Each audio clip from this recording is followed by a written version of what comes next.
Connie, when I look into your eyes, I'm reminded of every memory we've shared.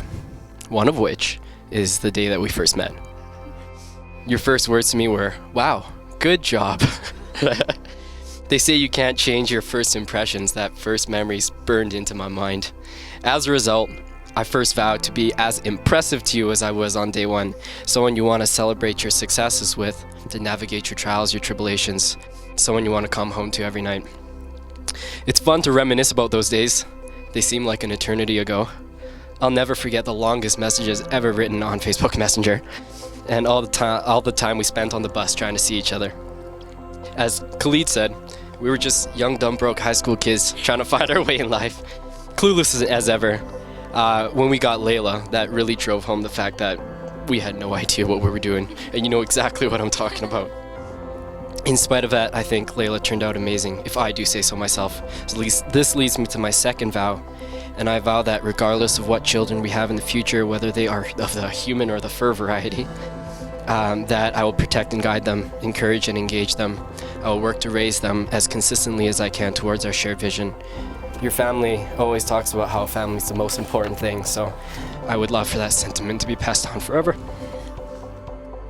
I believe that my job as husband is to make your life as easy as possible. I vow to lift you up so you can grab the pasta on the top shelf, to cut your onions so you don't have to cry. I promise to put my coffee grinder away, once every week or two. I'll be your human pincushion. Just keep the 18 gauge away from me, please and thank you. I'll even keep the house boiling hot, even if I'm sweating just a little bit in my sleep. I vow to listen to you, butcher every song lyric and mispronounce your words. I'll smile along as if to know what I'm talking about, but what you're talking about, but just keep in mind whenever I poke fun at you, it's just out of love. There isn't much I can guarantee in the future, but the only thing that I know is that it will change. I vow that I will continue to grow and change alongside you, to strive for better and work to build what we already have. There was advice that was passed on to me, a younger me, and I've carried that with me ever since. They said, study my partner. Learn everything you can about her. What does she like? What doesn't she like? Where does she want to go? What does she want to do? How does she want to get there? What does she want out of this world? How does she want to affect those around her? Earn your bachelor's, then your master's, work for your doctorate. When you feel like you've learned everything you can about her, then do the whole damn thing over again.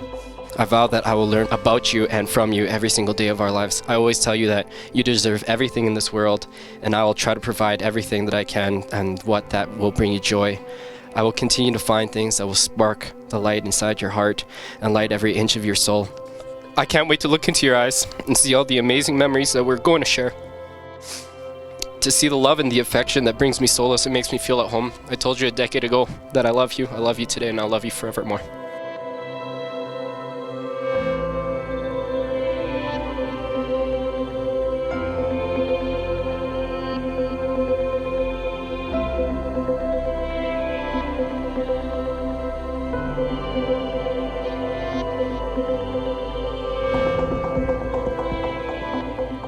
Today, surrounded by our family and friends, I choose you to be my forever partner in crime.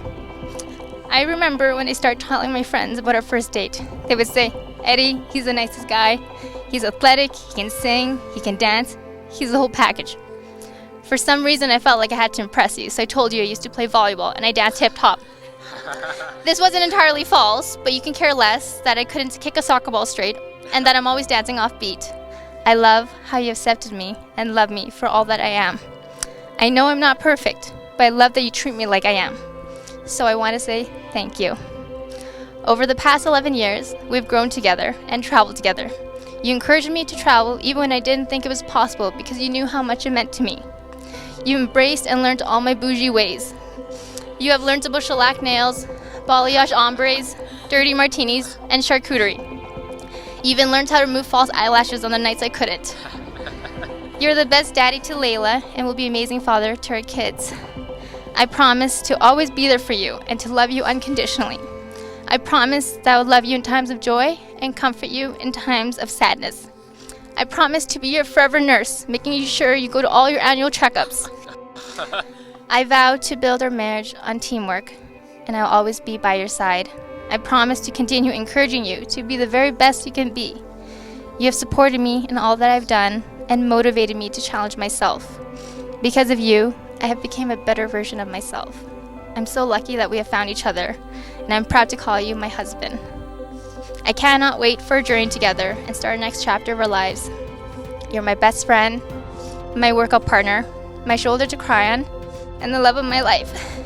Because of you, I laugh, I smile, and I dream more than ever I have.